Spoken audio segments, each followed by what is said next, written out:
कार्तिक बेटा, तुम्हारी बहन की शादी की तैयारियां चल रही हैं। किसी भी तरह की कोई भी कमी नहीं होनी चाहिए। भूल होना बिल्कुल टेंशन ना लो, मैं हूं, कर लूंगा।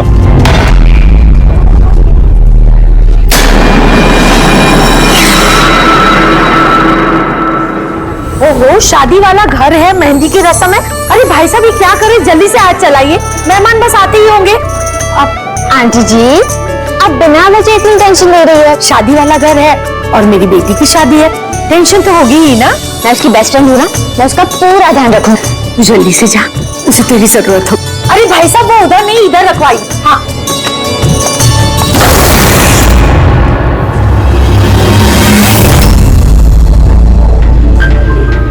एरा कहाँ खोई है? हाँ, चल, बहुत सारे काम बाकी है।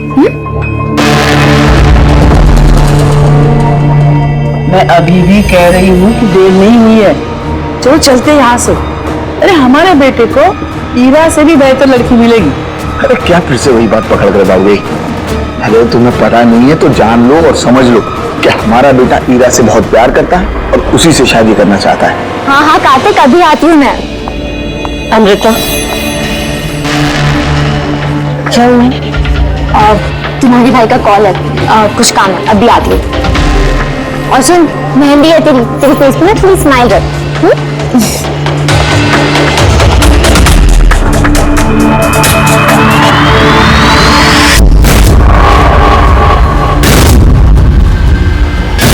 अच्छा, वो सारे बॉक्सेस रख देना और लाइट का भी सेटअप पूरा देख लेना कि फ्लावर्स।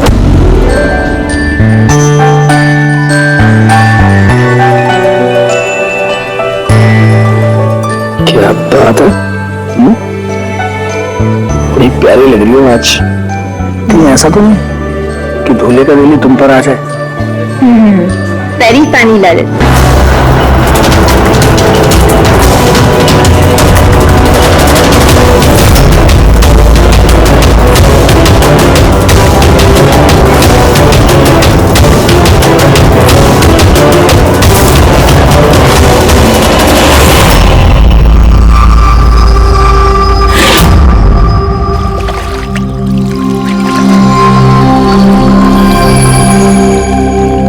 रिसोर्ट क्या बंद हुआ?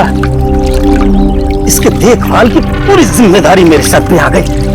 और मालिक को इतनी अकल तो होनी चाहिए ना, है? इतनी बड़ी जगह एक अकेला आदमी कैसे साफ सफाई कर सकता है? ये स्विमिंग पूल मेरे जी का जंजाल हो गया है। कितनी भी साफ सफाई करो, हर 2 दिन बाद गंदा हो जाता है, हर 2 दिन बाद।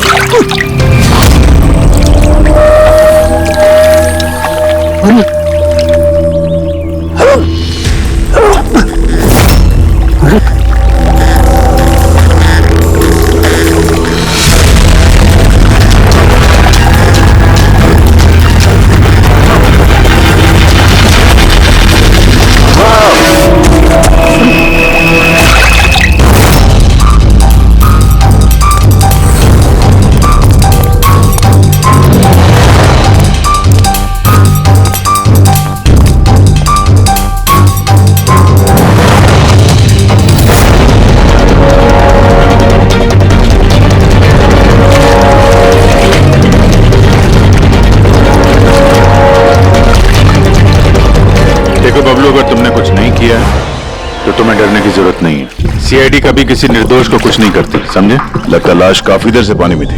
हाँ भैया, लगता है 12 घंटे से ऊपर ही हो गए। कहीं भी कोई चोट का निशान है नहीं बॉस, सिवाय इस गर्दन पे। यहाँ पर ये कुछ अजीब से धब्बे। गला घोट क्यों मारा? प्राइमा फेसी तो ऐसा ही लगता है। ये रिसोर्ट की चाबी तुम्हारे पास रहती है? नहीं सर, मालिक के पास भी है ना। तुम जरा गेट दिखाओ। पंकज, देखो जरा अच्छी तरह से चेक करो, देखो कुछ मिलता है क्या।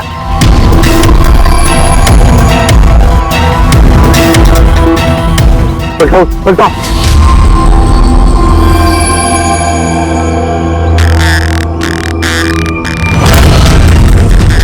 सर, ये तो टैक्सी की पर्ची है सर। इसने कल रात डोमेस्टिक एयरपोर्ट से टैक्सी पकड़ी थी। पंकज, इस लाश की फोटो निकालकर एयरपोर्ट सिक्योरिटी को दिखाओ और इसकी पहचान करवाओ।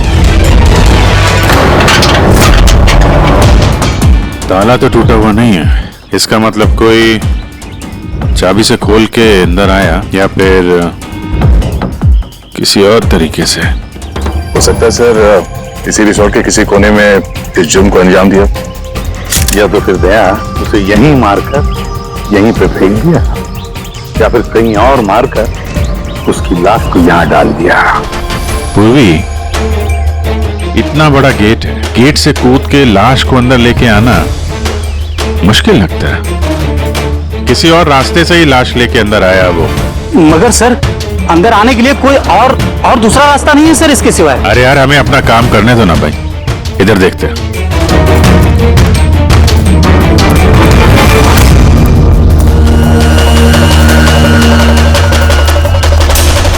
ये देखो पूर्वी, यहाँ पे दीवार टूटी हुई है, जरूर यहीं से आया होगा वो खूनी। तो सर यहाँ पे कोई सुराग मिल सकता है?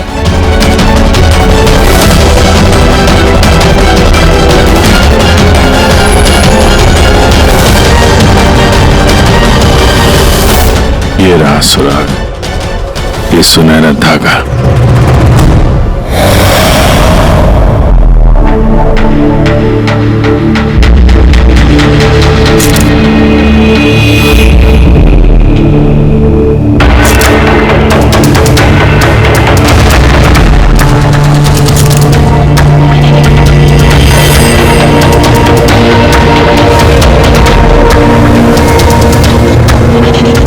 कमाल है, बड़े अजीब से धब्बे हैं इसके गर्दन पर।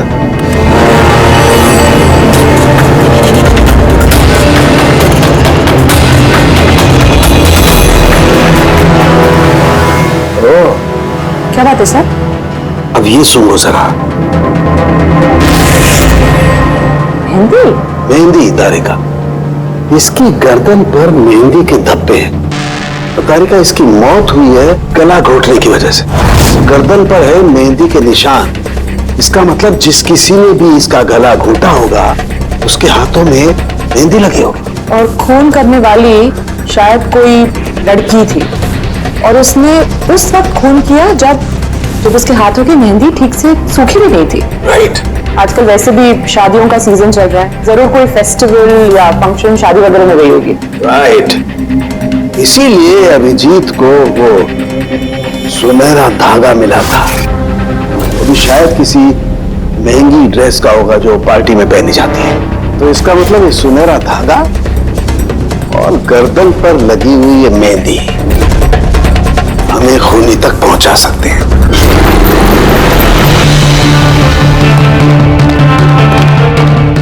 सर, ये प्रीति है, शहर की जानी मानी मेहंदी एक्सपर्ट। देखो प्रीति, हम ये चाहते हैं कि तुम इस लाश को देखो और इसके गले पे ये जो मेहंदी लगी हुई है ना, मेहंदी के निशान भी है, उनके बारे में हमें पूरी जानकारी दे। डोंट वरी, आप डरिए मत, हम सब आपके साथ हैं। मैडम, एक खूनी बाहर आजाद घूम रहा है, आप प्लीज थोड़ी हिम्मत कीजिए, प्लीज। आई। हमें लगता है किसी ने मेहंदी वाले हाथों से इसका गला दबाया है। जरा देखिए आप। और थोड़ी सी मेहंदी इनके बालों पे भी लग गई है, सर के पीछे। मेहंदी का टेक्सचर खराब हो चुका है, पर इतना पता चल रहा है कि ये मेहंदी हाथों से लगाई गई है। हाथों से? जी सर, अक्सर लोग अलग अलग डिजाइन बनाने के लिए स्टेंसिल्स का इस्तेमाल करते हैं। तो ये डिजाइन स्टेंसिल से नहीं, हाथों से बनाया गया। जी सर। अच्छा, आप प्लीज 1 मिनट में आ सकते हैं?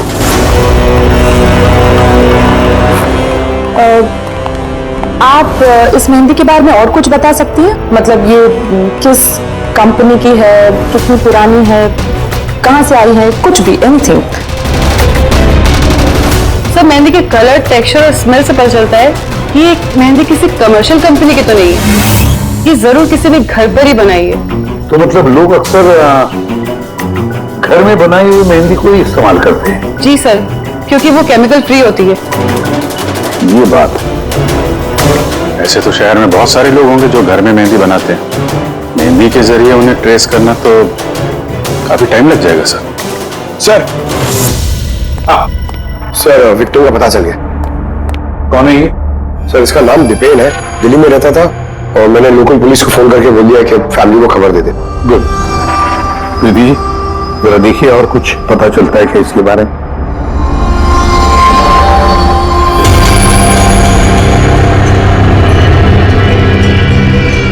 एक मिनट सर। सर मेहंदी की डिजाइन से एक बात और पता लग रही है। वो क्या? सर उस लड़की के बारे में जिसकी मेहंदी इनकी गर्दन पे लगी है, उस लड़की की शादी किसी ऐसे लड़के से हो रही थी जिसका नाम आर से शुरू होता है। आर नाम की लड़की, वो कैसे पता? अक्सर नई दुल्हन जब मेहंदी लगवाती है तो अपने पति का इनिशियल लेटर लिखवाती है, तो सर ये वही इनिशियल लेटर है। हाँ बॉस, उल्टा आर बना हुआ है।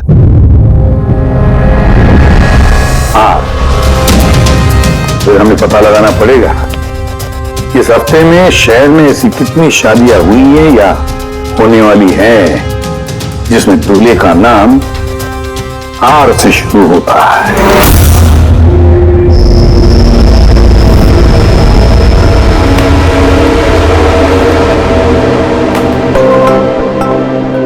कमाल है सर, इस हफ्ते पूरे 120 लोगों की शादी है। एक टाइम पे इतनी सारी शादियां? हाँ पंकज, आजकल शादियों का अच्छा मुहूर्त निकला हुआ है। अगर तुम्हें शादी करनी है तो मौका सही है। अरे कहाँ करूँ शादी सर? क्या हुआ? आर अक्षर वाले नाम के कितने दूल्हे मिले? हाँ सर, कुल मिलाकर 12 शादियां हैं जिनमें दूल्हों का नाम आर से शुरू होता है। अच्छा, हेलो। हाँ हाँ हाँ हाँ सर इसकी गाड़ी तो एक ही शब्द पे अटकी हुई है, हाँ हाँ हाँ। हाँ हाँ ओके थैंक यू। हाँ सर, वो दिल्ली से ऑफिसर का फोन था। उसने बताया कि वो दीपेन के घर पे गया था लेकिन वहां पे कोई था नहीं, और पड़ोसी से पूछ के बताया कि उसकी एक बहन भी है, शालिनी। शालिनी का नंबर दिया उसने? हाँ सर भेजा है, और उसने बताया था कि दीपेन अभी बस 4 महीने पहले ही दिल्ली शिफ्ट हुआ था। एक लड़की ने उसका दिल तोड़ दिया था और किसी दूसरे लड़के से शादी कर ली थी। इसकी वजह से उसका और शालिनी का झगड़ा भी हुआ था और उसी वजह से वो यहाँ आ गया था। क्या नाम बताया उस लड़की का जिसने दीपेन का दिल तोड़ दिया? ईरा। ईरा? सर हो सकता है कल रात ये दीपेन ईरा की शादी रुकवाने के लिए आया हो और ईरा ने उसे ही मार दिया। अच्छा, इन वेडिंग कार्ड्स में हीरा नाम की किसी लड़की का कार्ड है?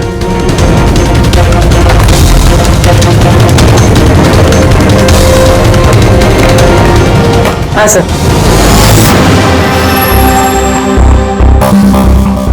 ईरा वेट्स रोहित, ये देखिए।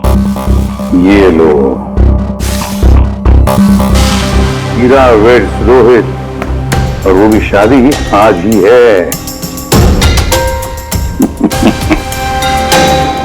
जरा इस शादी में जाकर देखो, देखो दुल्हन की मेहंदी का रंग कैसे चढ़ा है।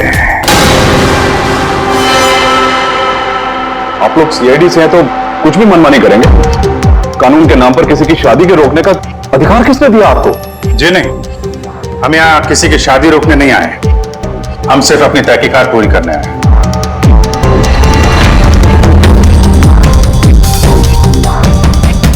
लेकिन सर ये तहकीकात तो आप मेरी बहन की शादी के बाद भी कर सकते हैं ना? जितनी जल्दी आप लोगों को है ये शादी करवाने की, उससे कहीं ज्यादा जल्दी हमें है उन्हीं को पकड़ने की। लेकिन आखिर खून किसका हुआ? इसे पहचानते हैं आप लोग?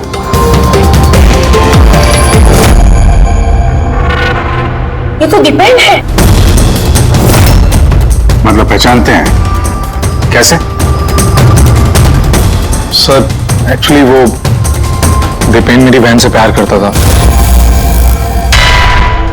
लेकिन कुछ वक्त पहले उन दोनों का रिश्ता टूट गया। मैंने कहा था ना वापस चलते, लेकिन मेरी सुनता कौन है? देखा अब तो सीआईडी भी आ गए। पता नहीं कौन सी मनहूस गड़ी थी जब इनके साथ रिश्ता जोड़ा। दीपेन के गर्दन पे हमें कुछ मेहंदी के निशान मिले हैं और हमें शक है कि वो निशान हीरा के हाथों से आए हैं।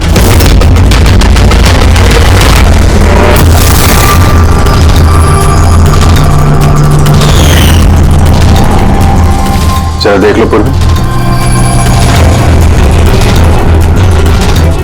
हीरा उठना जरा। मैं क्या करूं आप लोग?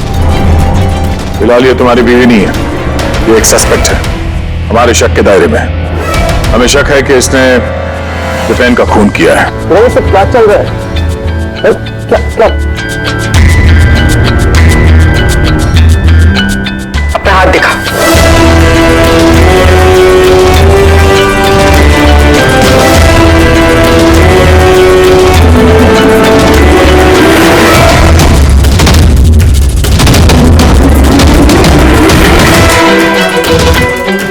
सर मेहंदी तो बिल्कुल ठीक। और तो फिर दीपेन के गले पे जो मेहंदी के निशान थे वो किसके हाथों से थे?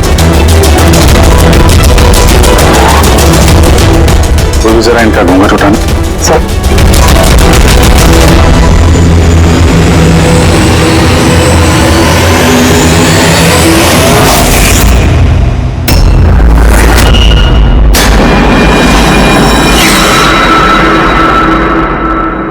अमृता, तुम इस मंडप में क्या कर रही हो? मेरी बेटी हीरा कहाँ पर है? बोलो। अमृता कौन है ये? ये मेरी बेटी की दोस्त है। ओह, मंडप से दुल्हन गायब है और दुल्हन की जगह उसकी सहेली शादी करने वाली थी। ये चल क्या रहा है यहाँ पे? हैं? सर वो दरअसल कल रात। अरे फ्लर्ट कौन कर रहा है यार? मैं तो आपकी तारीफ कर रहा हूँ। अच्छा जी, तारीफ कर रहा हूँ।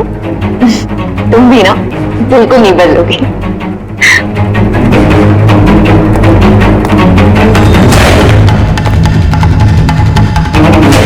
यार वो मुसीबत है।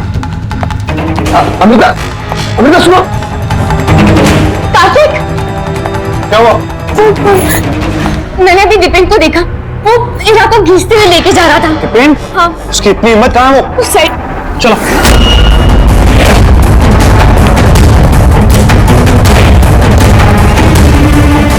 कहाँ गए ये दोनों? पता नहीं यार।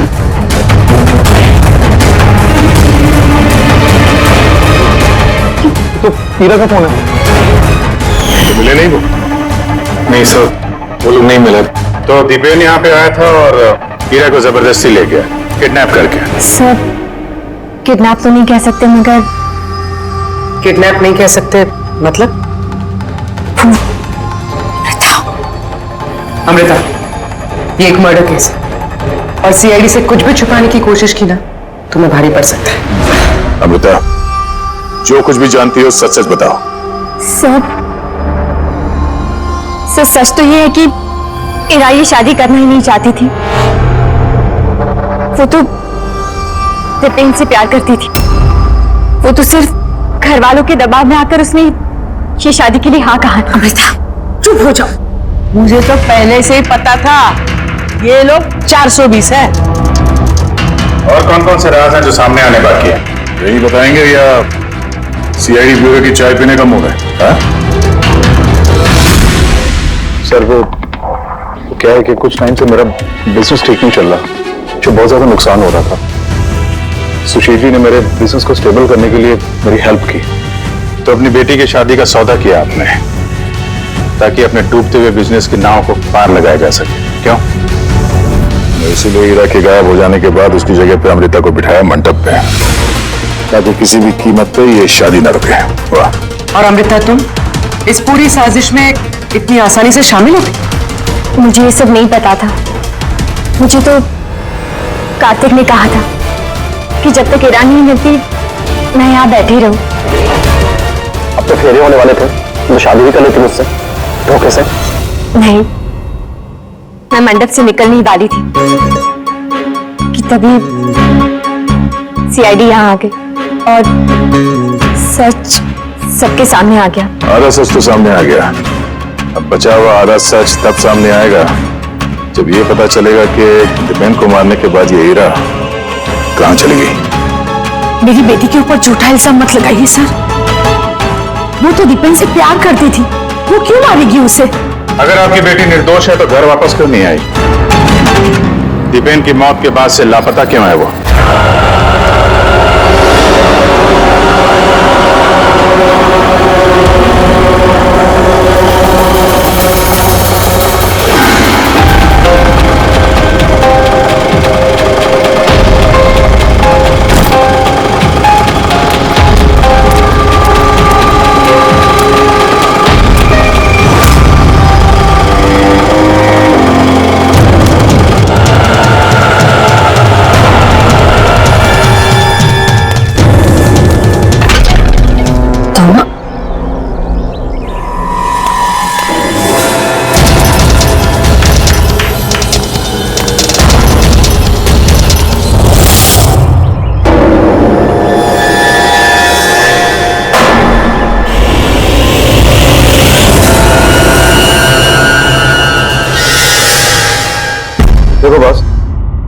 ईरा ने अपने मेहंदी वाले हाथों से दीपेन का गला जरूर पकड़ा होगा, लेकिन दीपेन की मौत ईरा के हाथों से नहीं हुई। तो फिर सर दीपेन की मौत हुई कैसे? तो जो इसके गले पर ये जो मेहंदी के निशान है, जब इनको अच्छी तरह से साफ किया गया तो एक और निशान मिला। ये देखो, ये और ये निशान है किसी रस्सी का। इसकी वजह से दीपेन की मौत हुई है। मतलब दीपेन की मौत रस्सी से गला घोटने की वजह से हुई है। लेकिन अगर हीरा ने खून नहीं किया तो फिर हीरा है कहाँ? कहीं ऐसा तो नहीं कि उसे भी नुकसान पहुंचा दिया गया? सर, एक बात समझ में नहीं आ रही है।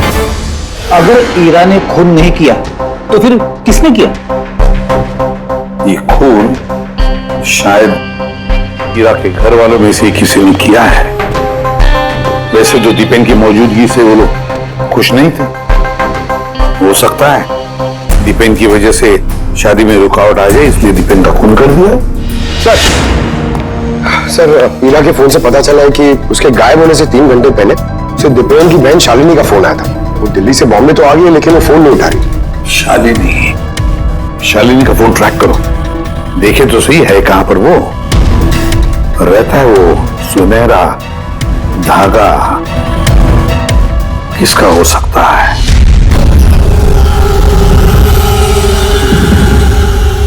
आप लोग हमें बताएंगे कि आखिर ये सब कुछ हो क्या रहा है, और आपने ये मेहंदी के रस्म वाले कपड़े क्यों यहाँ पर मंगवाए हैं?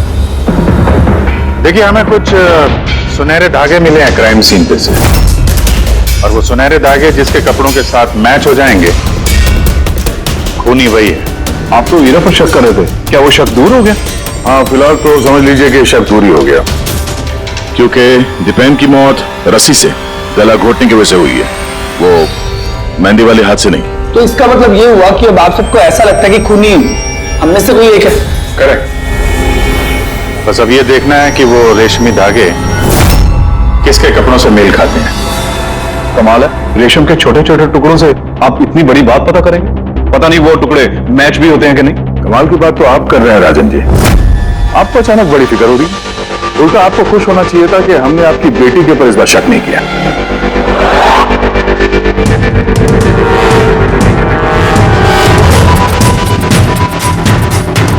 सर, ये सुनहरा धागा राजन के कुर्ते से मैच होता है। सर ये देखिए, धागा यहां से खिंचा हुआ है।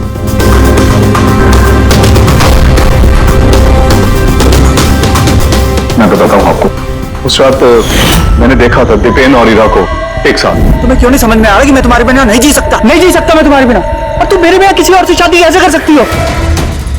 जब मैं नीचे पहुंचा तो वो दोनों जा चुके थे, और दीपेन का एड्रेस हीरा की पुरानी चिट्ठी से मुझे मिला, और हम उसके घर पहुंच गए।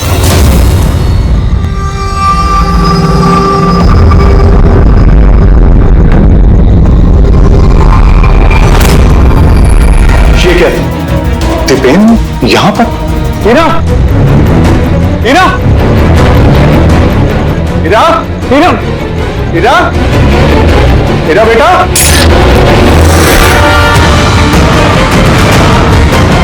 पापा, ये देखिए, दीपेन ने अपने फोन में अपने मरने की वजह लिखी है। क्या लिखा है इसमें? हीरा के बिना मेरी जिंदगी का ना कोई मायना है, ना कोई मकसद। हीरा मेरी नहीं हो सकती तो किसी की नहीं होगी। अलविदा। मेरी नहीं हो सकी तो किसी की नहीं। कहीं ऐसा तो नहीं कि दीपेन ने मरने से पहले हीरा को कुछ नुकसान पहुंचा दिया?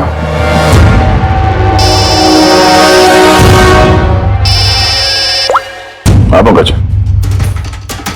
हाँ, दीपेन की बहन शालिनी का मोबाइल फोन ट्रैक हो गया?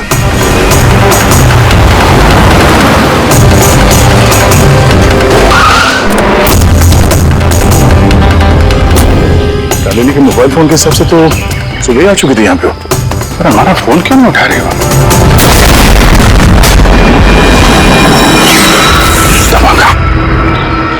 शालिनी, शालिनी, शालिनी, शालिनी।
ठीक हो दोनों?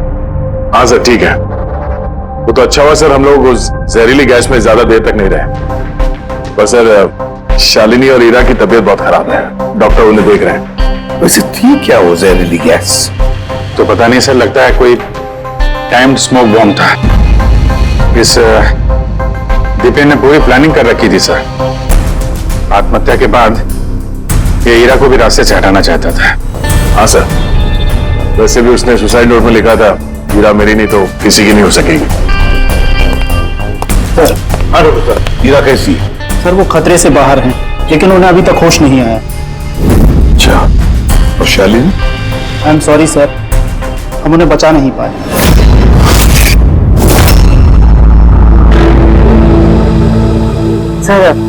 सर इस दीपेन ने न सिर्फ अपनी जान ली, बल्कि अपनी बहन की मौत का भी जिम्मेदार बन गया। वही तो। हंसाऊं के बोल। अच्छा तो ठीक है, हम आते हैं। क्या हो सर? साउंड के बता रहा था दीपेन ने आत्महत्या नहीं की।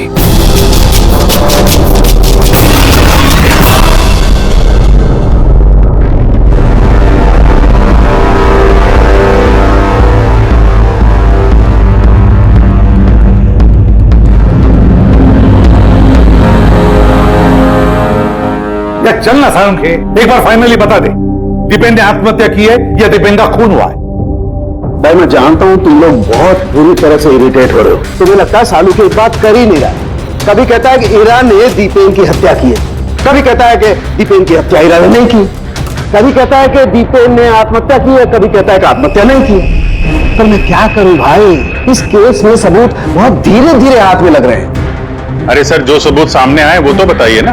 देखो बॉस, जब किसी इंसान को फांसी के फंदे पर लटकाया जाता है तो जब रस्सी खींची जाती है तो उसकी सांस टूटने लगती है और इंसान सांस लेने के लिए फड़फड़ाता है।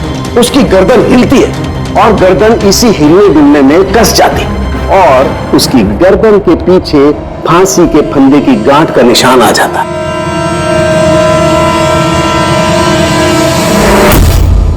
हाँ सर, निशान तो है। और सर ये इसकी गर्दन तो पहले से लटकी हुई है, ये क्या चक्कर है? हाँ, इसकी गर्दन लटकी हुई है क्योंकि यह आदमी पहले से ही मरा हुआ है। अब मरे हुए इंसान को अगर फांसी पर लटकाया जाएगा तो वो सांस लेने के लिए तड़फड़ाएगा नहीं और इसीलिए उसकी गर्दन के पीछे गांठ का निशान नहीं आएगा। नहीं, इसके पीछे तो निशान नहीं है क्योंकि गर्दन गांठ के संपर्क में आई ही नहीं। इसमें नई बात क्या बताई तूने? क्या ये हमको मालूम नहीं है?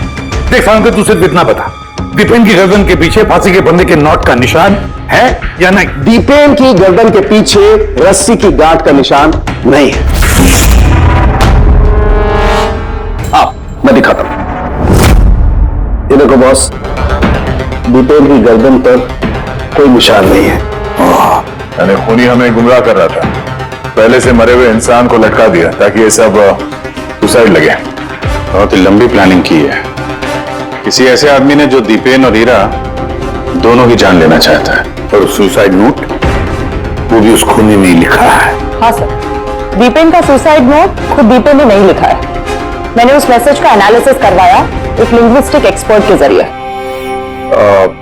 डॉक्टर तारिका, ये लिंग्विस्टिक एक्सपर्ट क्या होता है? स्टाइलोमेट्री नाम की एक कला होती है। जैसे कि हर इंसान की उंगलियों के निशान अलग अलग होते हैं, ठीक उसी तरह से उनके लिखने का स्टाइल, उनका तरीका वो भी अलग होता है। हर इंसान अलग अलग अंदाज में लिखता है। कोई अक्षरों को बहुत छोटा छोटा लिखता है, कोई अक्षरों को बड़ा बड़ा लिखता है, बीच में काफी गैप होता है। कोई एकदम सीधी लाइन में लिखता है, कोई उबड़ खाबड़ लिखता है और कुछ लोग हर अक्षर के बाद कॉमा लगाते हैं जैसे फ्रेडी लगाता है। सबका अंदाज बिल्कुल अलग अलग होता है। एक्सपर्ट्स ये नहीं बता सकते? सिर्फ इतना ही नहीं, एक्सपर्ट्स ये भी बता सकते हैं कि टाइप करने वाला एक लड़का है या लड़की। तो क्या तारिका सुसाइड नोट दीपेन ने लिखा है या नहीं? नहीं। तो मैंने दीपेन और ईरा दोनों के फोन चेक किए तो मुझे एक इंसान के बारे में पता चला जिसका लिखने का ढंग एग्जैक्टली उस सुसाइड नोट से मैच होता है। ये है वो मैसेज। इस मैसेज में भी सुसाइड नोट की तरह हर सेंटेंसेस के बीच में 3 डॉट्स लगाया। हर सेंटेंस शॉर्ट और क्रिस्प है और पूरा मैसेज या तो गुड बाय या अलविदा से एंड किया गया है। जिस तरह से वो सुसाइड मैसेज में अलविदा लिखा था, यहां पे गुड बाय लिखा है। अच्छा, तो इसका मतलब है हमें हमारा खूनी मिल गया।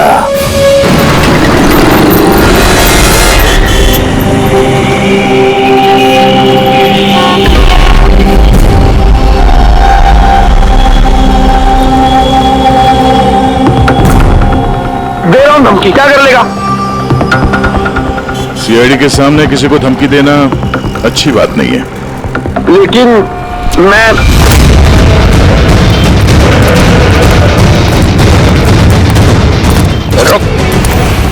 अरे अरे अरे अरे ललित जी, कहाँ भाग रहे हो भाई?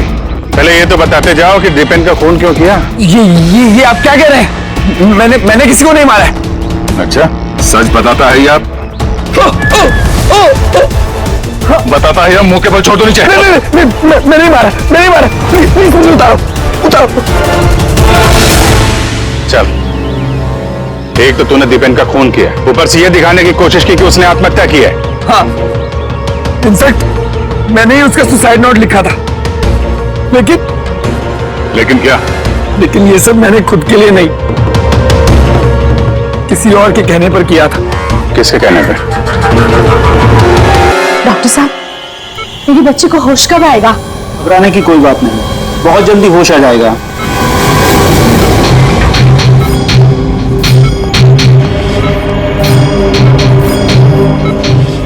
ललित,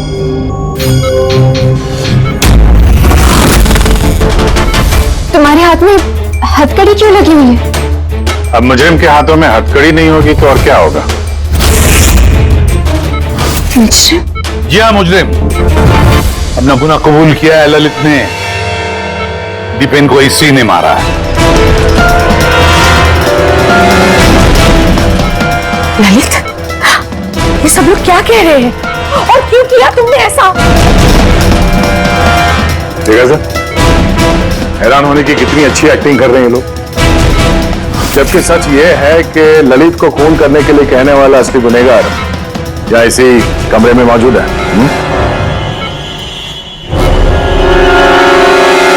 ये आप क्या कह रहे हैं? यहाँ पर मेरी बेटी जिंदगी और मौत के बीच में झूल रही है और आप उल्टा हम पर इल्जाम लगा रहे हैं। नहीं, ये कोई जिंदगी और मौत के बीच में नहीं झूल रही है, बल्कि सच और झूठ के बीच में झूल रही है। ये बेहोश नहीं है, सब ड्रामा है।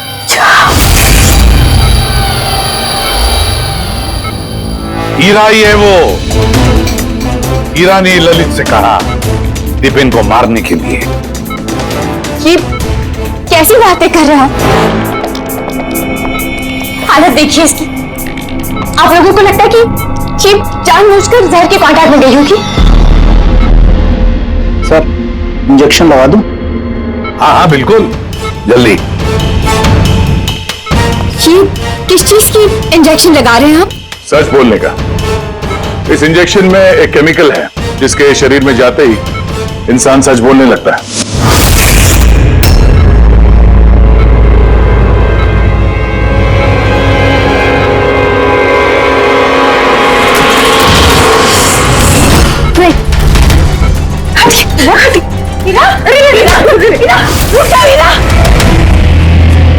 इसका मतलब कि सीआईडी वाले सच बोल रहे हैं।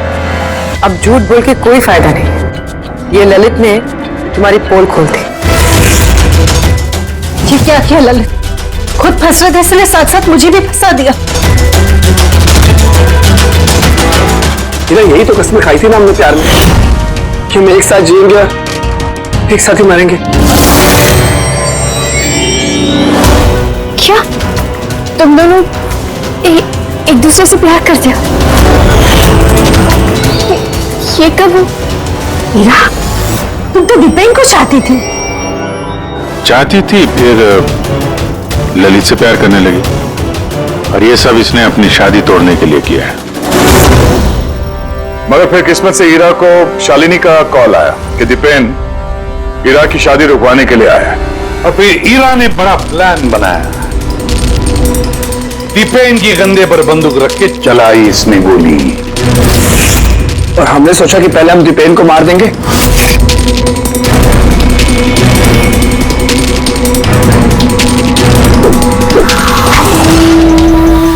और फिर दूर कहीं जाकर नया संसार बसाएंगे। लेकिन भूल गए तुम कि गुनाह की राह पर मंजिल कभी नहीं मिलती, समझे? हमारा प्लान बिल्कुल सही जा रहा था, लेकिन पापा और कार्तिक ने आके हमारे किए कराए पे पानी फेर दिया। उन्होंने दीपेन की लाश को ठिकाने लगा। और फिर हमें एक नया प्लान बनाना पड़ा। और उस नए प्लान में भी मेरा मरने वाला एंगल था ही। बम का इंतजाम हो गया। तुमने बम ठीक से चेक किया ना? हाँ हाँ कर लिया, थोड़ी देर में बम फट जाएगा। और लाश का इंतजाम किया? थोड़ा मुश्किल था, लेकिन थोड़े पैसे देकर वो लाश भी मिल गई है। बस फिर हो गया काम। मैं लाश को अपने कपड़े पहना दूंगी, और जैसे ही बम फटेगा तो सबको लगेगा कि दीपेन के साथ साथ मैं भी मर गई। अच्छा मैं बम चेक करके ओके।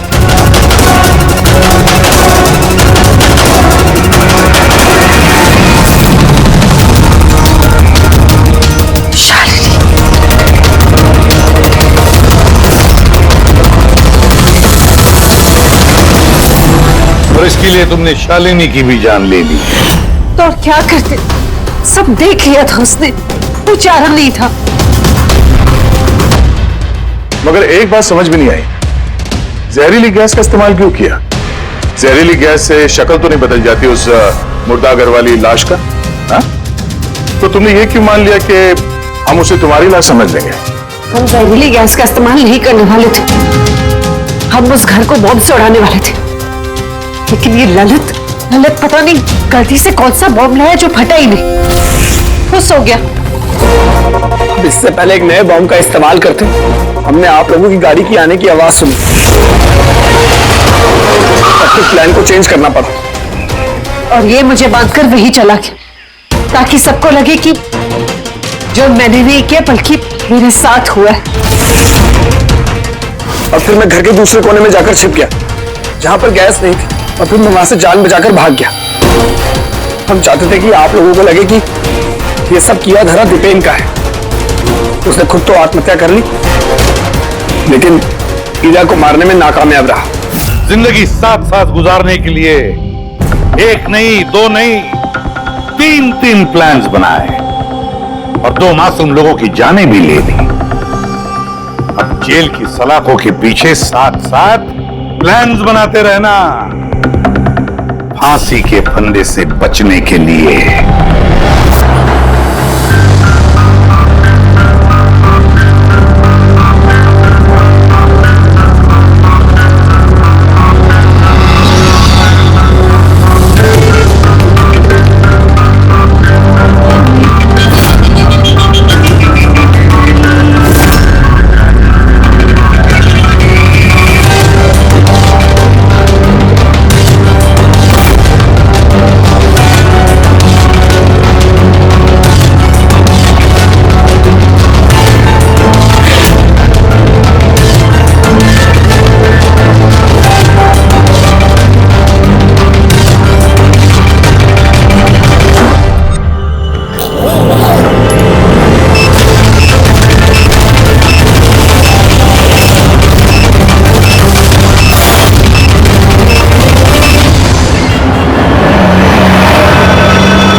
कितना हुआ भैया? 7 रुपए।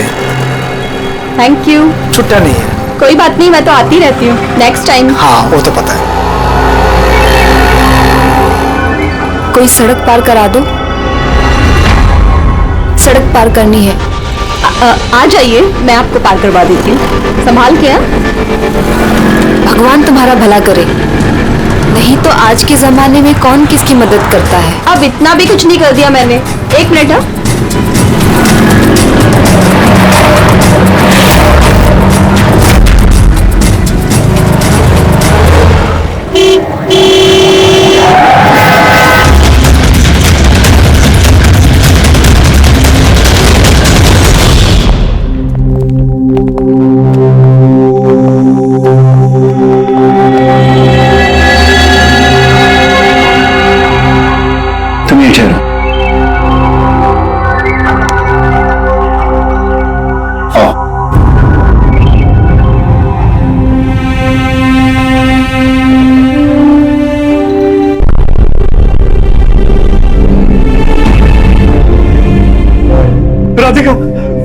राधिका, देखो तेरा बाबा आया है। सब ये कैसे हो गया, कब हो गया? रात तक तो एकदम बिल्कुल ठीक थी मेरी बेटी। राधिका उठो, राधिका उठो बेटी, उठो। हम बाहर हैं। राधिका, राधिका उठो, देखो देखो मैं आया हूं। राधिका उठो।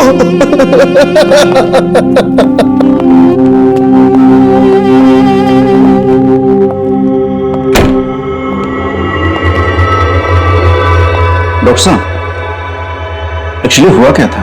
एक्सीडेंट। सुबह सुबह कार ने उड़ा दिया। जब तक लोग उसे यहां लेके आते मर चुकी थी।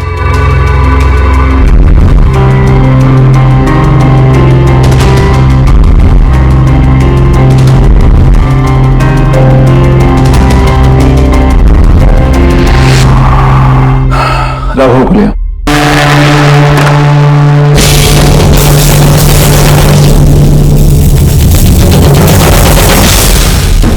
सर, तो अंदर क्या हुआ? आइए सर।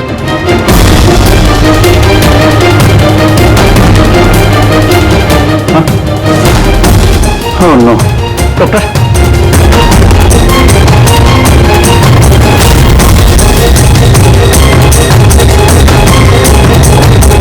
He's dead.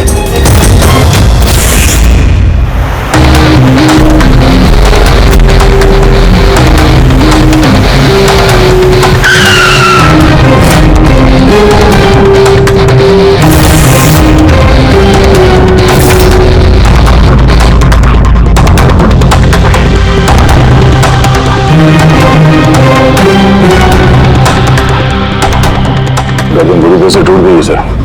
कातिल ने कोई मौका नहीं दिया।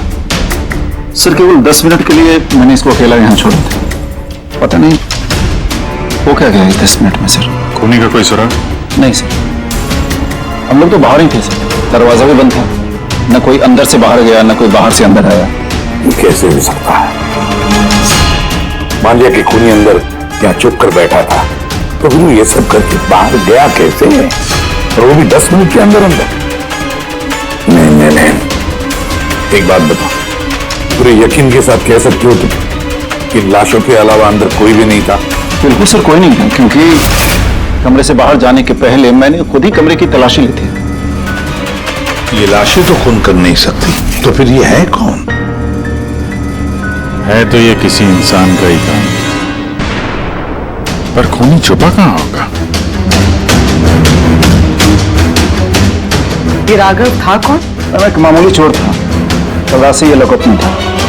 एक्सीडेंट में इसकी लड़की की मौत हो गई थी, इसलिए इसको यहाँ लेकर आया था।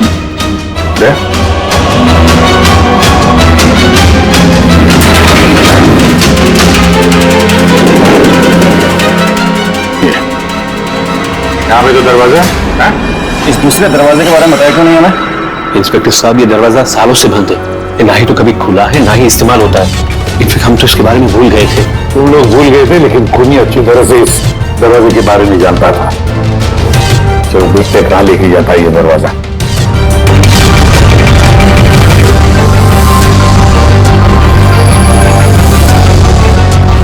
सर, ये जगह तो सचमुच काफी दिनों से बंद लगती है। सर, हाँ, ये देखिए, जूतों के निशान और ये है स्टूल के निशान। लगता है कोई यहाँ पे बैठा हुआ था।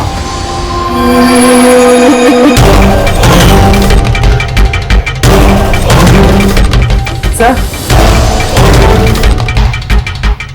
हाँ, सर इस तरफ एक रास्ता जाता है।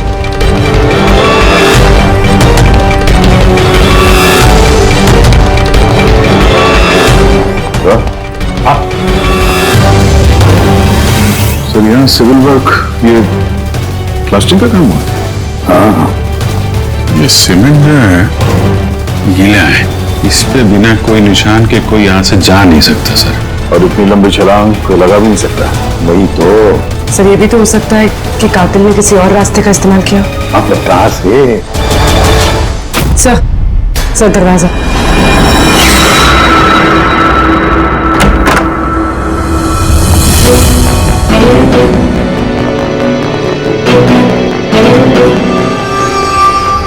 सामने सिक्योरिटी कैबिन है, यहां से निकलना तो मुश्किल लग रहा है। वही तो। गया कहां से होगा? सर, ये कातिल ने काफी अच्छा प्लान बनाया था। अब सवाल ये है कि राघव जैसे मामूली चोर को मारने के लिए इतनी बड़ी प्लानिंग और इतनी तकलीफ उठाने की क्या जरूरत थी? तो फिर क्यों? हाँ सर, राघव तो पुलिस कस्टडी में था, उसको मारने की प्लानिंग यहाँ पे की, हॉस्पिटल के मुर्दा घर में। और फिर कातिल को कैसे पता था कि उसकी बेटी का आज सुबह एक्सीडेंट होगा और उसकी बॉडी को यहाँ पे लेके आएंगे? गड़बड़ है अभिजीत, बहुत बड़ी गड़बड़ है। ये राधिका और उसके बाप राघव की मौत के बीच में कोई ना कोई गहरा संबंध जरूर है। एक काम करो, इस राधिका का एक्सीडेंट और उसके बाप राघव का खून, इन दोनों के पीछे क्या राज छुपा है पता लगाओ। और अभिजीत, जरा देखो तो सही इस हॉस्पिटल में कि ये खूनी यहां से बाहर गया कैसे और कहां से।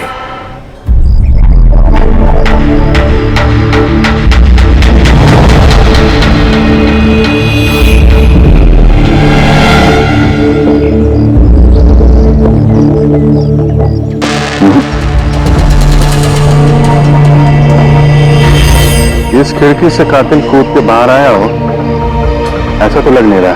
हाँ सर, क्योंकि यहाँ पर मट्टी तो गीली, अगर यहाँ से कूद कर बाहर आएगा तो कोई निशान होता, कुछ होता। वही तो।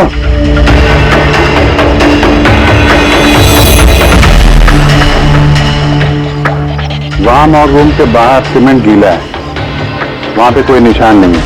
ये एक रास्ता है जहां से बाहर आ सकता है, यहां से वो बाहर आया नहीं तो फिर गया कहां से? पर सर, एक जीता जागता इंसान इस तरह हवा में गायब तो नहीं हो सकता। करेक्ट। जीता जागता इंसान नहीं हो सकता पूर्वी, लेकिन मुर्दा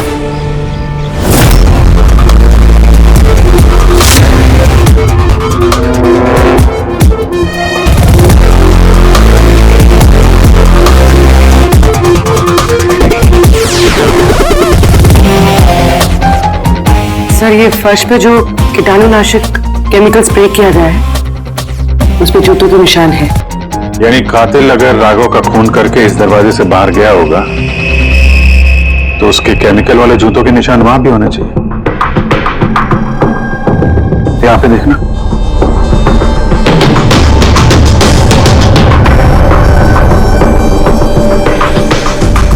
सर, यहाँ पर जूतों के निशान तो है, लेकिन हमारे जूतों के निशान है ये जो प्लास्टिक कवर्स हमने पहन रखे, इनके अलावा और कोई निशान नहीं है। दूसरे कोई निशान नहीं? ना।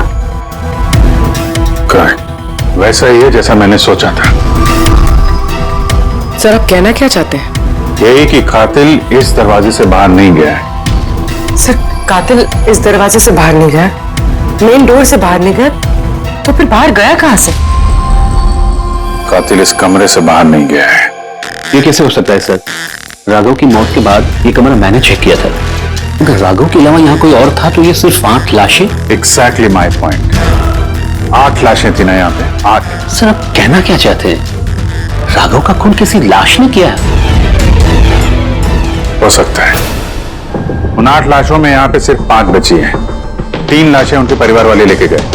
जी सर। जो लाशें यहाँ से गई हैं उनकी सारी डिटेल्स मुझे चाहिए अभी। सर,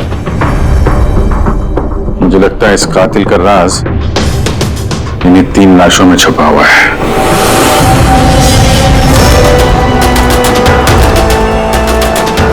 वो एक्सीडेंट यहां पे हुआ था।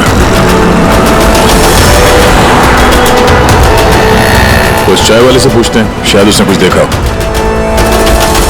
भाई साहब, आज सुबह यहाँ पे एक एक्सीडेंट हुआ था, कुछ बता सकते हो उसके बारे में?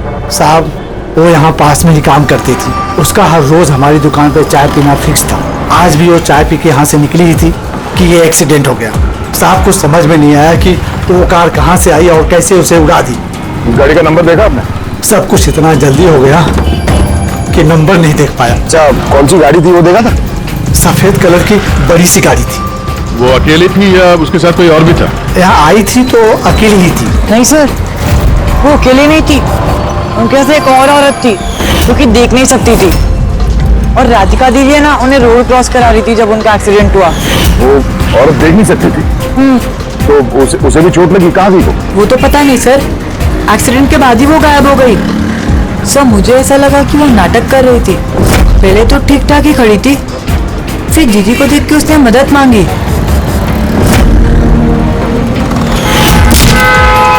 ऐसा लगता है कि वो औरत किसी तरह से राधिका को सड़क के बीच तक पहुंचाना चाहती थी, इसीलिए उसने उसके चाय पीने का इंतजार किया और सबको छोड़ के उसने उसी से मदद मांगी।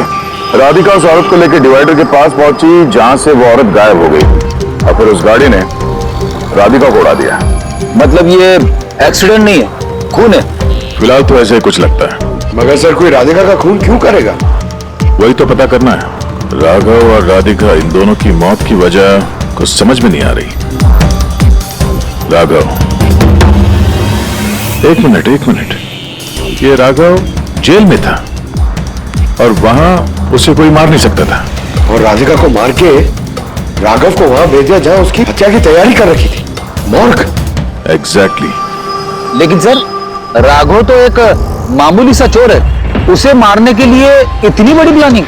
फ्रेडी, जरूर इस मामूली चोर के पास कुछ ऐसा था जो मामूली नहीं था। कल यहाँ ड्यूटी पे कौन था? मैं था सर, और मेरे साथ में ये 2 कांस्टेबल्स। हमें राघव की पूरी जानकारी चाहिए। और वैसे ये बताइए कि उसे किस जुर्म के लिए गिरफ्तार किया था? हमने उसको गिरफ्तार नहीं किया था, बल्कि कल रात को खुद यहाँ आया था। खुद यहाँ आया था? हमने उसको गिरफ्तार नहीं किया था, बल्कि कल रात को खुद यहाँ आया था। खुद यहाँ आया था?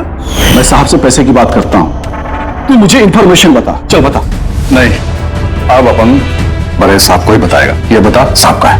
तुझे बताना यार। नहीं, साहब को ही बताएगा। खुशहाल, क्या बहसबाजी चल रही है ये? सलाम साहब। राघव, तू यहाँ क्या कर रहा है? साहब, राघव बोल रहा है कि बहुत बड़ी इंफॉर्मेशन लाया है। अच्छा, ठीक है, ले लो इससे इंफॉर्मेशन। साहब लेकिन ये कीमत मांग रहा है।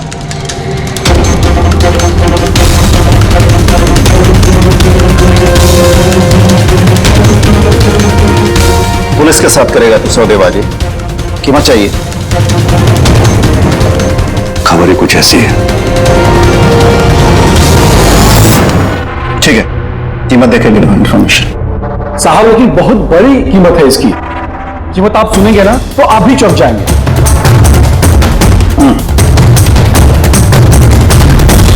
बता, क्या कीमत है तुम्हारी इंफॉर्मेशन की? 3 करोड़।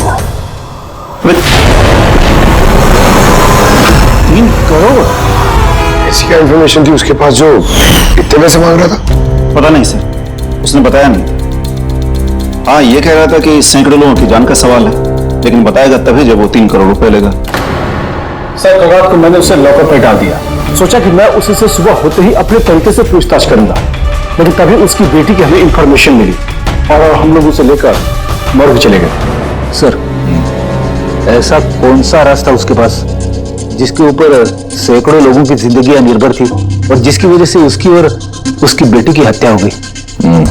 पहले तो ये पता करना होगा कि ये राघव कल कहाँ गया था, किस किस से मिला था और पूरे दिन उसने किया क्या था। सर, दिन का तो पता नहीं, लेकिन कल रात को भी वो हमेशा की तरह नशे में ही था। हमें उसकी फाइल चाहिए। जी सर। ये आदमी यहाँ पे आता देखा इसे? हाँ आता है सर, आप मैनेजर से पूछ लो। मैनेजर कहाँ है? ऊपर।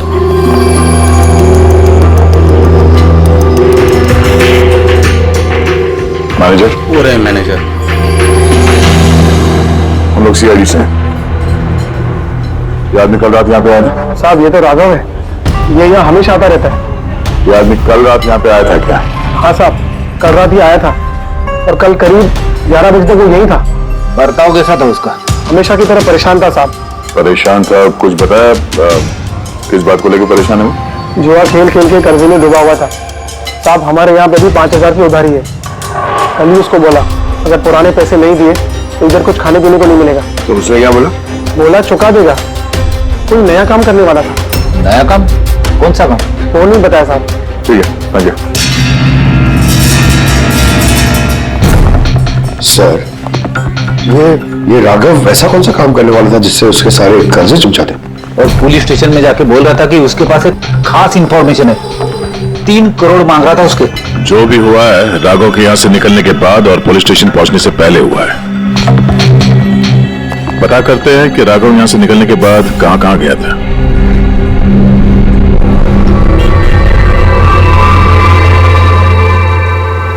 अरे ये आदमी को कल देखा था क्या आसपास यहाँ पे कहीं पे? हाँ साहब, जब यहाँ से निकला था तभी देखा था मैंने। इसके बाद कहाँ गया मालूम नहीं। तो यहाँ से वो पैदल गया था या फिर साहब पैदल ही गया था, फुल टल्ली था और साहब उसी तरफ गया था वो। नशे की हालत में पैदल गया तो ज्यादा दूर तो नहीं गया होगा। चलो देखते हैं। Thank you. ठीक है साहब।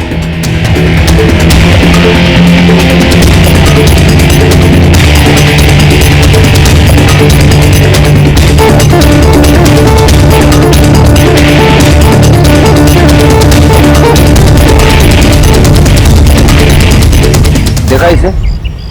हाँ साहब देखा है, आगे वाली जो गली है ना उसी में आता जाता रहता है।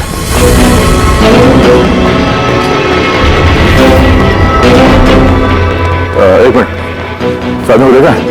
ये तो शिवा का रिश्तेदार है। कल रात नशे की हालत में जोर जोर से दरवाजा पीट रहा था और शिवा शिवा चिल्ला रहा था। पूरे मोहल्ले को जगा दिया साहब। ये शिवा कहाँ रहता था? सर 3-4 घर आगे में लेफ्ट साइड में हरे रंग का दीवार है, वही उसका घर है।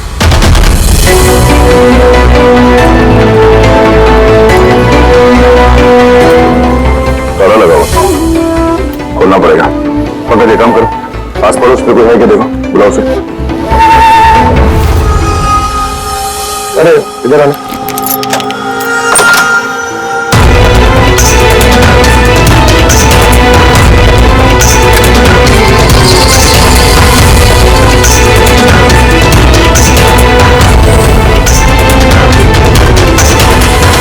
ऐसा लगता है घर खाली करके भाग गया हो यहाँ से। कहाँ है ये शिवा? कहाँ है? सर इसका तो कुछ ऐसा भरोसा नहीं रहता, कभी भी आता है कभी भी जाता है। अच्छा, कोई आइडिया कहाँ मिलेगा ये? सर वो चौल के पीछे उनके रिश्तेदार का घर है, वहां पे मिल सकता है। वहां पे उसका रोज का आना जाना है।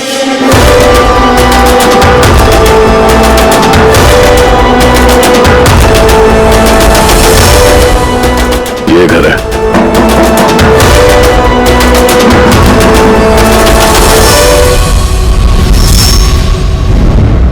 आप शिवा के रिश्तेदार हो? हाँ सर। आप लोग? ये शिवा यहाँ आता जाता है क्या? हाँ सर, कभी कभी। कभी कभी। आज आने वाला है? बोल नहीं सकते सर। बोल नहीं सकते। Thank you very much. इस करण की लाश तो असली थी। अब बचे 2, टोनी और सुनील। अब इनमें में से कोई है जो इस डबल मर्डर का राज खोल सकता है। ये टोनी का डेथ सर्टिफिकेट दिया है डॉक्टर विक्रांत ने। इस विक्रांत के पास तुम जाओ, देखो टोनी के बारे में क्या बताता है और मैं सुनील के बारे में पता करता हूँ। सर।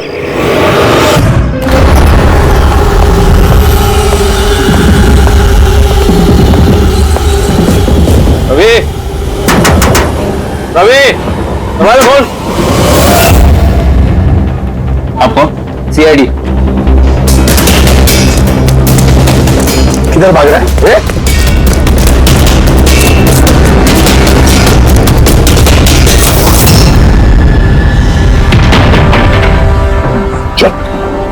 साहब आप लोग मेरे पीछे क्यों पड़े? मैंने कुछ नहीं किया, मुझे मत मारो। चुप। अब ये बता, उस रात जब राघव तुम्हारे घर आया था तो क्या हुआ था? साहब मैं राघव को लेके गया था मलाड के कमल सोसाइटी में। उसको हाथ साफ करना था तो वो एक घर में घुस गया अंदर, लेकिन मुझे नहीं पता वो किस घर में गया। मैं वहीं पर उसका मोटरसाइकिल पर इंतजार कर रहा था। कुछ देर बाद जब वो आया तो उसके होश उड़े हुए थे। बोल रहा था कि अंदर उसे कुछ मिला है। क्या मिला? उसको वहां पर बम। क्या? मैंने उसको बोला था कि ये बात हम लोग पुलिस को बता देते हैं, लेकिन साहब उसके मन में लालच आ गया और वो अपना उल्लू सीधा करने के चक्कर में लग गया। बस साहब, इससे ज्यादा मैं कुछ नहीं जानता। अगर तुमने कुछ नहीं किया तो तुम भाग क्यों रहे थे? सब वो राघव और उसकी बेटी का कत्ल का सुनकर मैं डर गया था। बस अपने और अपने परिवार की जान बचाने के लिए भाग रहा था। सर शायद वो इसलिए पुलिस को कह रहा था कि सैकड़ों लोगों की जिंदगी का सवाल है। और अगर सचमुच राघव को वहां पे बॉम्ब मिला था तो एक तो बहुत खतरे की बात है। इससे पहले कि किसी और को बॉम्ब मिले हमें ढूंढना होगा इस बॉम्ब को। कहां छोड़ा था तुमने राघव को? बताओ। मैं चल। कम इन। डॉक्टर विक्रांत जी कहिए। जी मैं सीआईडी से हूँ। सीआईडी? बैठिए। नहीं ठीक है। ये टोनी का डेथ सर्टिफिकेट आप ही ने इशू किया था? जी मैंने इशू किया था। तो क्या ये टोनी सच में मर चुका था? ये किस तरह का सवाल पूछ रही हैं आप? ऑफ कोर्स मर चुका था, वरना मैं डेथ सर्टिफिकेट इशू क्यों करता? देखिए डॉक्टर साहब, मेरा कहने का ये मतलब नहीं था। ये भी तो हो सकता है कि आपसे कोई चूक हुई हो, वो जिंदा हुआ और फिर। मेरे 20 साल के करियर में आज तक किसी ने इस तरह का इल्जाम किसी ने नहीं लगाया। अच्छा डॉक्टर, क्या आप टोनी को पहले से जानते थे? जी नहीं, कल उसकी वाइफ उसे क्लिनिक पे लेके आई थी। दिल का दौरा पड़ने से उसकी मौत हुई थी। हाँ मैडम, ये सच है, हमारी तरफ से कोई चूक नहीं हुई है। मैं कोई नौसिखिया डॉक्टर नहीं हूँ, 20 साल का तजुर्बा है मेरा। इंग्लैंड मेडिकल कॉलेज से मैंने डिग्री हासिल की है। आप समझ रही हैं? England medical college. और आप मेरी काबिलियत पे शक कर रही हैं? क्या मुझे जिंदा और मुर्दे में फर्क नहीं पता? I am so sorry doctor साहब, मेरा ये कहने का मतलब नहीं था। अच्छा आप ये बताइए, उस लाश को लेकर कहाँ गए? कब्रिस्तान ले गए होंगे, और कहाँ जाएंगे? थैंक्स।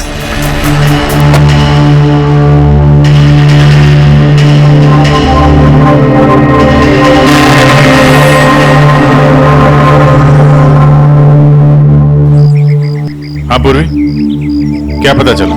सर ये डॉक्टर विक्रांत जिन्होंने टोनी का डेथ सर्टिफिकेट इशू किया है, ये कुछ अजीब तरीके से बात कर रहे थे। कह रहे थे कि इन्होंने अपनी डिग्री इंग्लैंड मेडिकल कॉलेज से ली है। England medical college? हाँ सर। सर इस नाम का तो कोई कॉलेज है ही नहीं। मैंने इंटरनेट पे भी चेक किया। फिर इन्होंने मुझसे ऐसा क्यों कहा? मुझे लगता है पूरी वो कुछ छुपा रहा है। सर मुझे भी ऐसे लगता है। मैं काम करती हूँ, मैं पता करती हूँ सर। देखो ये मामला थोड़ा खतरनाक है, समझे? तुम अकेले कुछ मत करना, मुझे अपनी लोकेशन भेजो, मैं भी आ रहा हूँ। ओके ठीक है सर।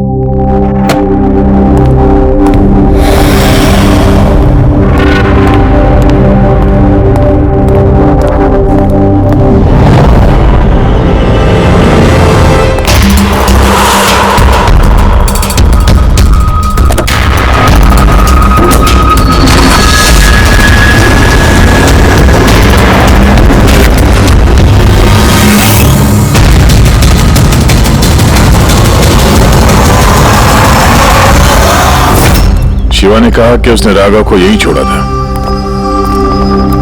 यहीं आसपास कहीं पूछ लेते हैं। आप लोगों के जो भी सजेशंस हैं आप लोग हमें बता सकते हैं। लगता है कोई मीटिंग चल रही है अंदर। वैसे थोड़ा सा मेंटेनेंस बढ़ा लेते हैं। एक्सक्यूज मी, हम लोग सीआईडी से हैं। आप लोगों से कुछ पूछना है। राघव नाम है इसका, आप में से किसी ने इसे देखा है? जी नहीं सर। कल रात आप में से किसी के घर में चोरी हुई थी?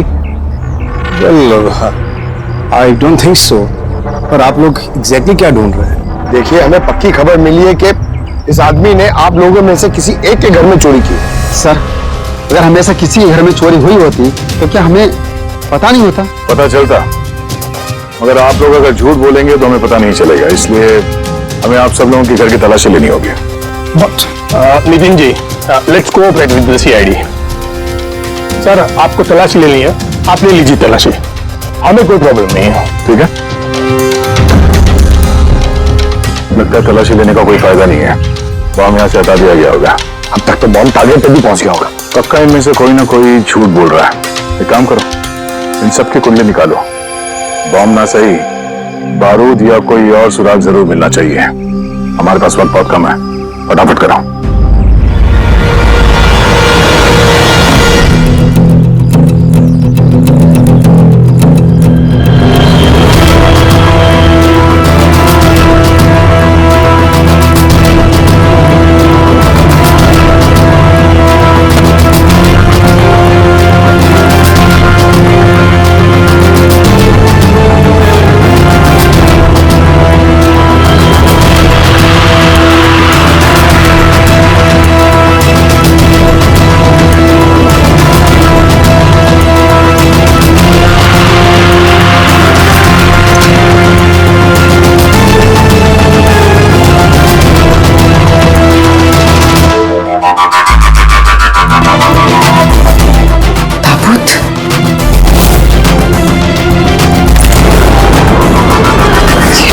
टोनी की लाश यहाँ पर।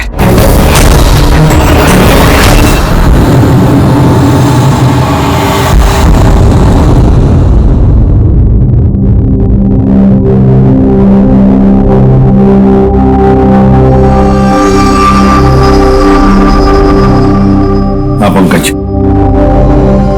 सर, बॉम्ब का कुछ पता ही नहीं चल रहा सर। जितने भी लोगों पर हमें शक है ना, उन सबकी कुंडली अच्छी तरह से चेक करो, अच्छी तरह से। हाँ दे, मिलता है कुछ राघव के बारे में? सर उसके केस फाइल से तो नहीं, पर पुलिस डेटाबेस से मिला है सर। अच्छा। कल रात किसी ने पुलिस डेटाबेस में सेल मारी है सर। ये देखिए, रात 3:30 बजे सिस्टम के फायरवॉल 15 मिनट के लिए बंद हुआ है। मतलब सर किसी ने सिस्टम को एक्सेस करने की कोशिश की है और कुछ फाइल्स खोली है। कौन सी फाइल्स? राघव के फिंगरप्रिंट्स है। राघव के फिंगरप्रिंट्स? राघव के फिंगरप्रिंट्स? पर क्यों? इसका तो एक ही मतलब हो सकता है कि जो भी कोई है राघव को जानता नहीं था, इसलिए उसे जो राघव के फिंगरप्रिंट्स मिले थे उस बॉम्ब वाले घर में, वो फिंगरप्रिंट्स उसने पुलिस की डेटाबेस को हैक करके उसके फिंगरप्रिंट के साथ मैच करके देखा। राघव के बारे में उसे पूरी जानकारी मिली होगी। राघव दिखता कैसे, राघव करता क्या है। वहीं पे उसे पता चला कि राघव जेल में सड़ रहा है। उसे किसी भी हालत में राघव को जेल से बाहर लाना था, इसलिए उसने राघव की बेचारी बच्ची वो राधिका, उसका एक्सीडेंट करवा दिया। वो जानता था कि पुलिस वाले राघव को लेकर मॉर्ग में आएंगे उसकी बेटी को दिखाने के लिए। अपनी बच्ची को देखने के लिए राघव जरूर आएगा, और बस मौका देखते ही राघव को मार डाला। मतलब दया बहुत ही पहुंचे हुए लोग हैं ये, बड़े खतरनाक लोग हैं जो पुलिस डेटाबेस को भी हैक कर सकते हैं। बस सर एक बार ये पता चल जाए कि मॉर्ग में राघव का खून किया किसने है तो। आप जी बोलो। पूर्वी किसी बड़े खतरे में है, उसका फोन नहीं लग रहा है, उसको ढूंढना होगा। क्या? ठीक है, हम लोग उसका मोबाइल ट्रैक करके पहुंचते हैं। Okay okay. या क्या हुआ? पूर्वी खतरे में है सर।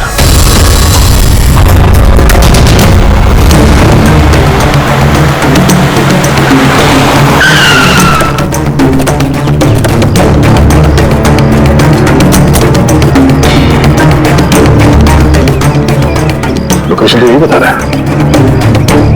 चलो।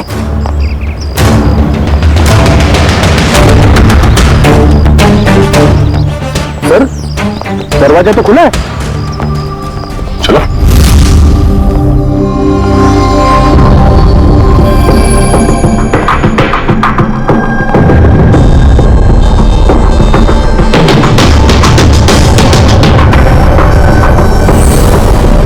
तो कोई भी नहीं है।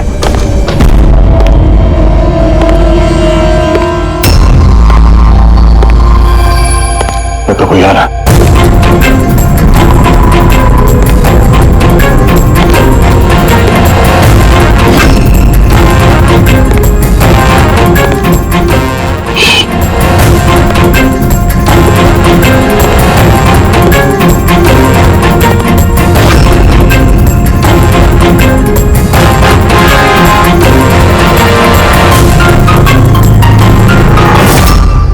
तो मैं पूर्वी का मोबाइल ट्रैक करके यहां पर आया हूं। पूर्वी कहां है? पूर्वी तो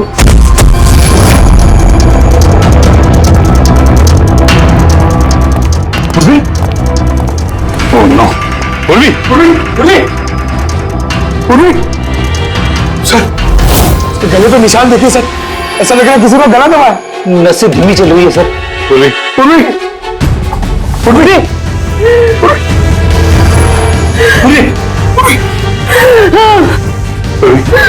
क्या हुआ? किसने किया ये सब?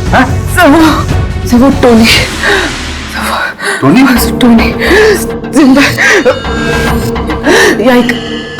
यही कहीं सर। पंकज देखो जरा।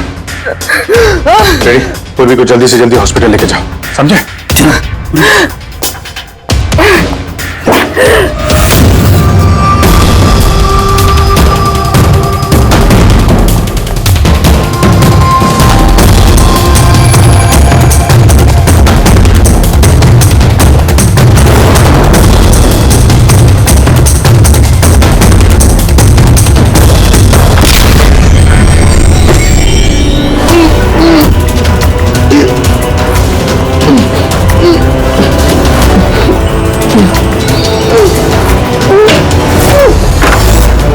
मेरे पति। घबराइए मत, हम लोग सीआईडी से हैं। संभाल के।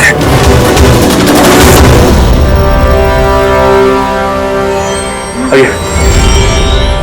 कौन है आप? मैं डॉक्टर विक्रांत। उन लोगों ने जबरदस्ती मुझसे सर्टिफिकेट बनाया था। मेरी पत्नी उनके गिरफ्त में थी, इसकी जान को खतरा था।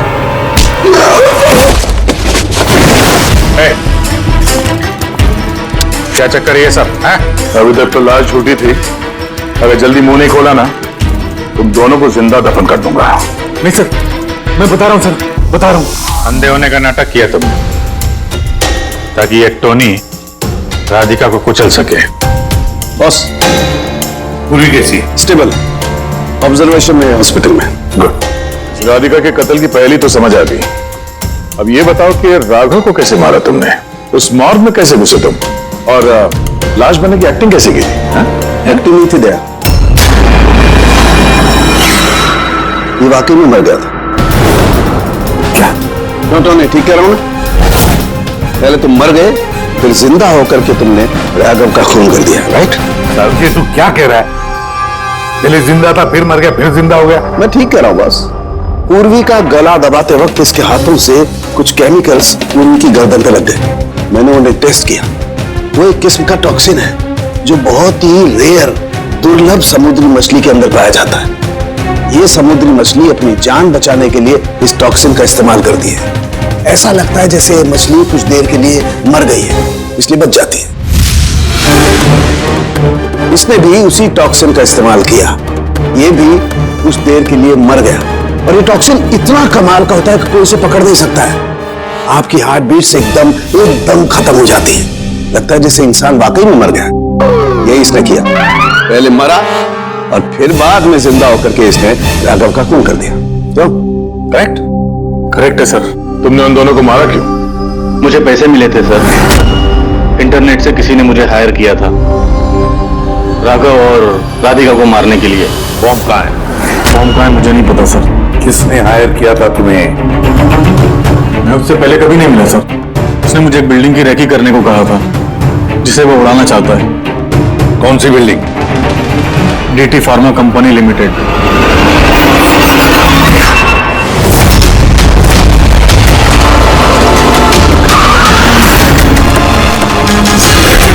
सुनो भाई, ये देखो, इनमें से कोई आदमी यहाँ पे आया हुआ है?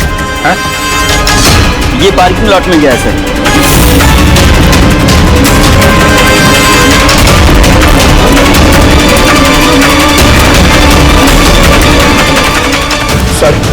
ये पार्किंग लॉट तो बहुत बड़ा है सर, बॉम्ब ढूंढते तो घंटों लग जाएंगे। और अगर यहाँ पे ब्लास्ट हुआ सर तो काफी लोगों की जानी जा सकती है। लेकिन वो बॉम्ब है कहाँ? जल्दी से जल्दी ढूंढना पड़ेगा उसे। एक काम करो पंकज, रेडी, तुम लोग इस तरफ जाओ, हम लोग इस तरफ देखते हैं। अच्छी तरह से देखो।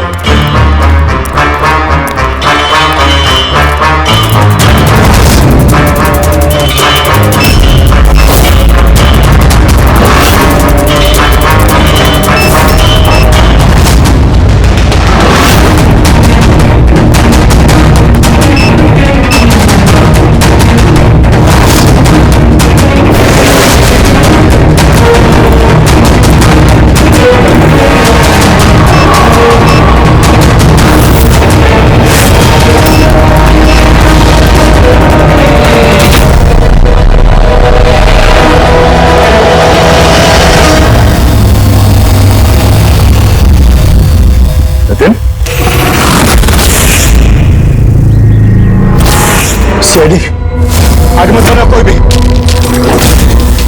ठीक है डालूंगा, नहीं छोड़ूंगा मैं। जितेन, पकड़ो।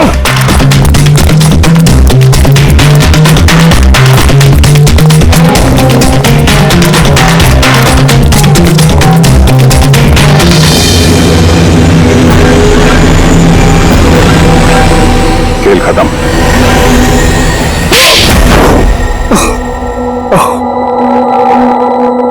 बताओ नितिन, क्यों उड़ाना चाहते थे बॉम्ब से इस बिल्डिंग को? बिल्डिंग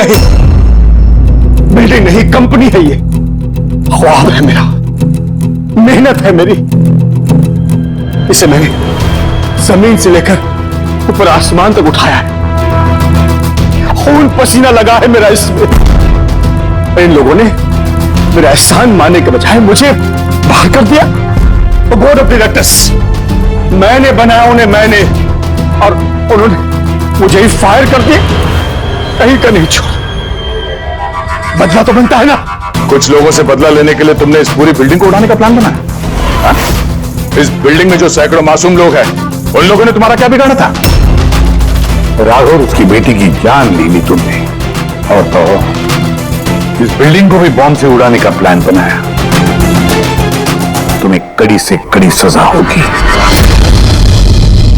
इस तरह के और भी एपिसोड देखने के लिए हमारे चैनल को सब्सक्राइब करें और बेल आइकन दबाना ना भूलें।